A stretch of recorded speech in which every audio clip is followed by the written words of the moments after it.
두 번에 걸쳐서 최후에게 도전하는 일이 생깁니다. 그렇게 크지는 않았지만 없지도 않았습니다. 첫 번째는 이런 좀 재밌는 이야기와 곁들여진 반란입니다. 1227년에 희종이 최충원을 죽이려다가 이게 실패해서 왕위에서 쫓겨나고 교동, 지금 강화도 옆에 있는 교동도예요. 여기로 유배를 갔는데, 자, 이런 상황에서 최후가 집권했을 때 이런 일이 벌어집니다. 주연지라는 사람이 있는데, 이 주연지는 어떤 사람이냐? 음양술수에 밝아서 점술로 사람들을 홀렸다. 도사였던 거죠. 도사, 점쟁이, 뭐 이런 사람인데, 최후가 불러서 이렇게 말을 몇 마디 해보니까 이거 괜찮더라는 거예요. 그래서 이 주연지를 칭찬하고 가까이 하면서 신임을 합니다. 그러면서 뭔가 일이 있으면 물어봐요. 이 사람에게 자문을 구합니다. 참, 예나 지금이나 이런 사람 꼭 있어요. 그랬더니 이 사람의 세력이 커진 겁니다. 사람들도 다 그걸 알죠. 최고 권력자가 지금 누구한테 물어보고 정치를 하는가, 이거 다 알 거 아니에요. 그러니까 사람들이 주연지 곁에 모이게 됩니다. 주연지라고 하는 이 술사의 세력이 나날이 성해지고 관리들에 대한 인사가 그에 비해서 나오게 돼요. 누구한테 상 주고 벌 주고 하는 일이 그 사람 마음에 따라서 정해지게 되더라. 그래서 사람들이 모두 다투어 뇌물을 바치니 마침내 큰 부자가 되었다. 이런 상황에서 하루는 은밀히 최후에게 이런 말을 합니다. 지금 왕은 자리를 잃을 상이고 공이 왕후의 상에 있습니다. 지금 왕은 고종이에요. 이 고종의 상이 언젠가 왕위를 잃을 상이고, 공, 그러니까 최후가 왕이 될 상입니다. 이렇게 이야기를 한 거예요. 운명이 그렇게 정해져 있는데 어찌 피할 수가 있겠습니까? 왕이 되십시오. 뭐 이런 걸 한번 이렇게 떠본 건가요? 아니면 이것도 아첨의 한 방법이었을까요? 그랬더니 최후가 당연히 기분이 좋았겠죠. 그런데 최후는 신중한 사람이었어요. 그냥 그래? 해봐야지, 이게 아니고 최후는 자기의 또 다른 신복 김희재라는 사람한테 이 말을 해요. 주연지가 그러는데 내가 왕이 될 상이 있다는데? 이렇게 이야기를 한 겁니다. 그랬더니 김희재 또한 신중한 사람이었던 거예요. 주연지를 찾아가서 정말 그런 말이 있어요? 라고 확인을 한 겁니다. 이 주연지의 말을 듣고 최후가 막 흥분해서 뭔가를 하려고 하고 그러질 않았고, 김희재도 이런 소문을 듣고 그걸 믿지를 않고 확인을 한 겁니다.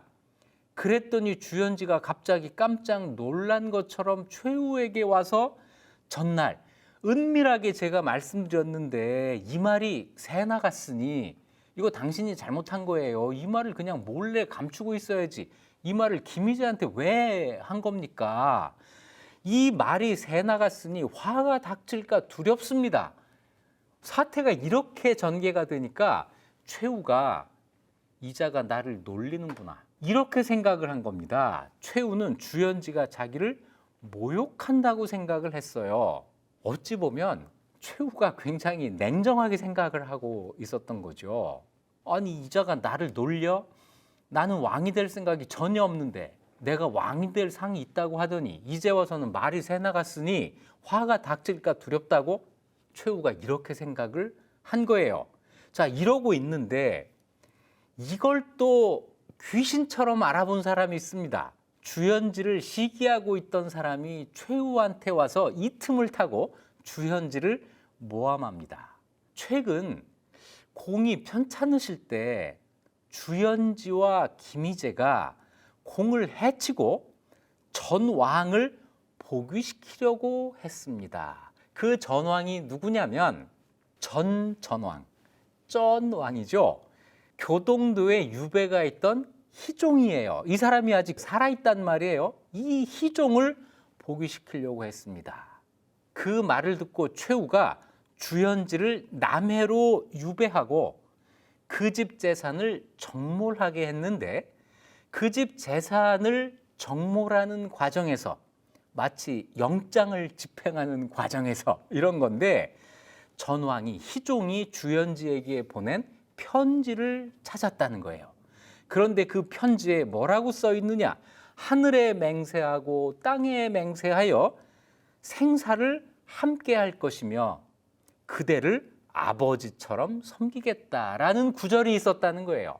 희종이 주연지에게 아버지처럼 섬기고 생사를 같이 하겠다고 맹세한 편지를 찾아냈다는 겁니다. 최후가 즉시 전왕을 강화도로 옮겼다가 교동으로 이때 다시 옮기고 주연지는 바다에 빠뜨려 죽이고 그 일족을 멸했으며 김희재도 죽였다. 사실 알고 보면 아무 일도 아니었는데, 주연지나 김희재가 실제로 그랬다고 하는 증거도 전혀 없는데, 그래서 평지풍파라고 볼 수도 있는데, 최후는 조그마한 가능성이 있더라도 그걸 없애버린 거예요. 얼마나 경쟁하는 사람이 없었으면 이런 일로 이런 큰 일을 만들었을까 생각할 수도 있지만, 그만큼 최후가 조심스럽게 자기 권력을 공고히 해나갔다. 그리고 뭔가 좀 어설픈 그 일이기도 했지만, 주연지라고 하는 술사의 이 말에 대응하는 최후의 자세를 보면 굉장히 냉정했다. 자기 중심을 잃지 않았다. 술사의 말에 현혹되지 않았다. 이런 최후의 모습을 또 볼 수 있을 것 같습니다. 또 한 번의 해프닝이 있었어요. 그건 누구냐면 최후에 의해서 유배되었던 그 경쟁자 동생 최향이었습니다.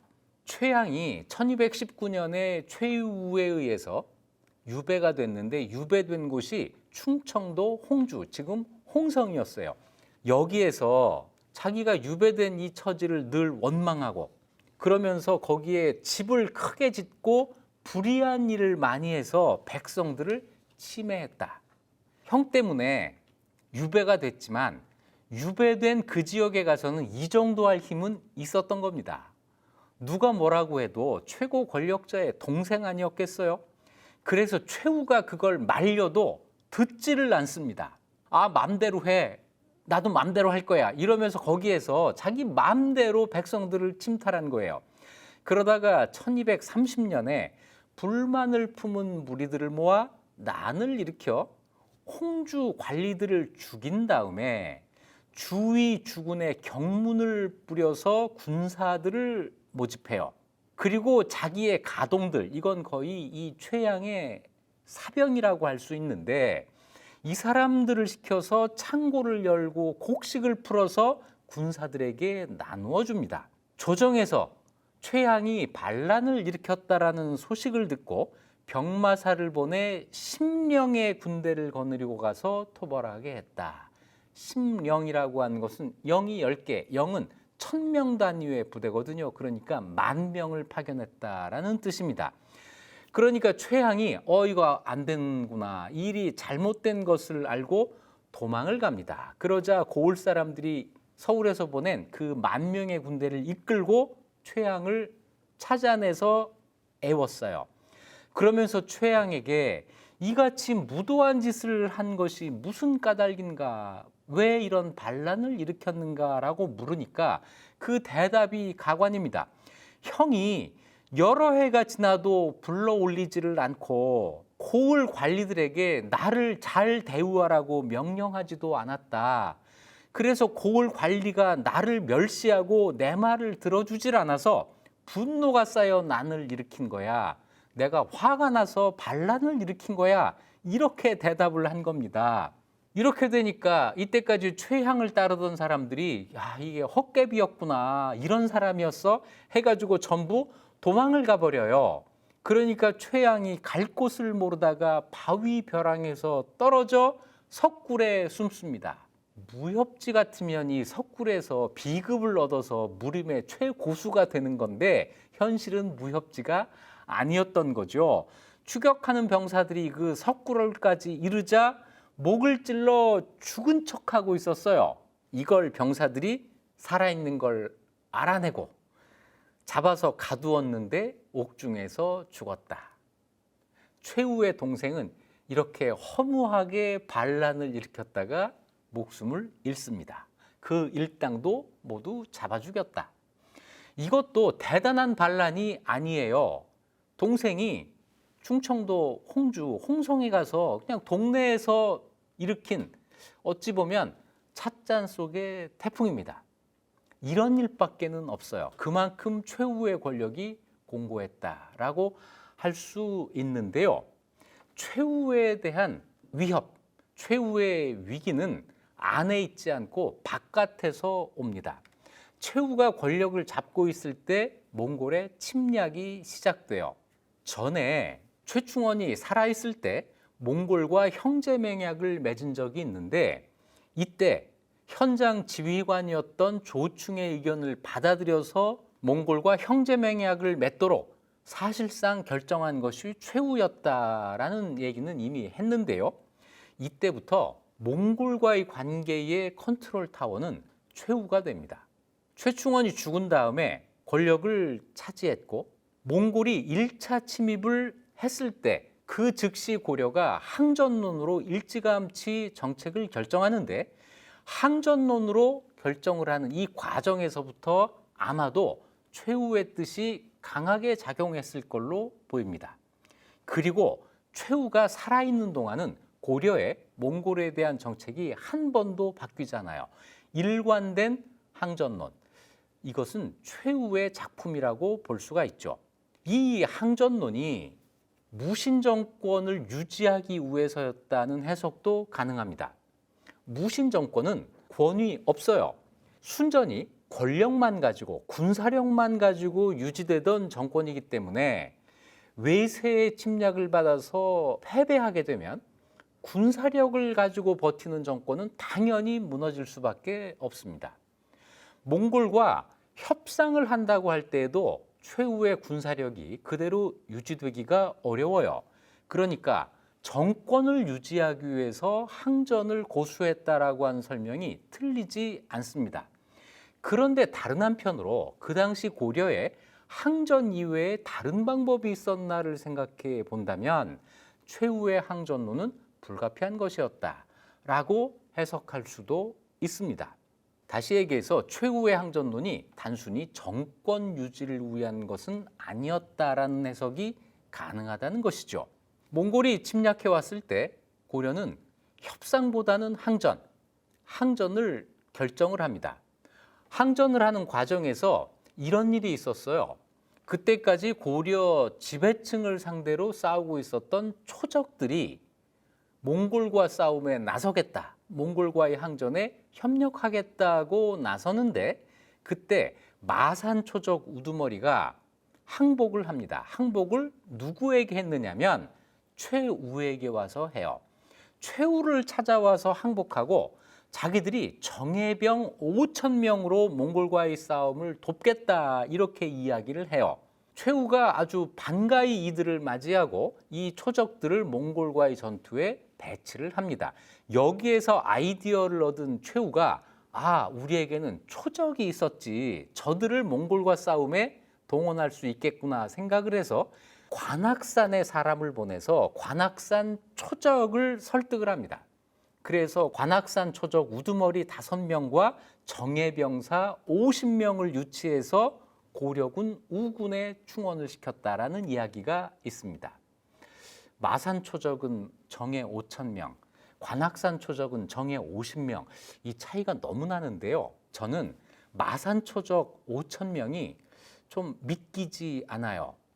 마산이라고 하는 산에 이 마산은 지금 경상도 마산이 아니고 평안도나 황해도, 경기도 일대에 있었던 어떤 산 이름입니다. 이 산에 초적이 얼마나 많이 있었길래 정예 5,000명을 낼 수 있었을까요? 그래서 5,000은 좀 비현실적인 숫자고 아마 50 아닐까 생각을 하는데요. 1,000과 10은 획 하나 차이입니다. 1,000자하고 10자는 획 하나 차이거든요. 그래서 아마 50이 아니었을까 싶은데 여기까지입니다. 자, 어쨌거나 중요한 것은 항전을 총지휘한 것이 최우였다. 초적들도 그걸 알고 항복을 하는데 최우에게 와서 항복을 하더라 하는 거예요. 그런데 고려사 기록은 이것과 조금 다르게 나옵니다.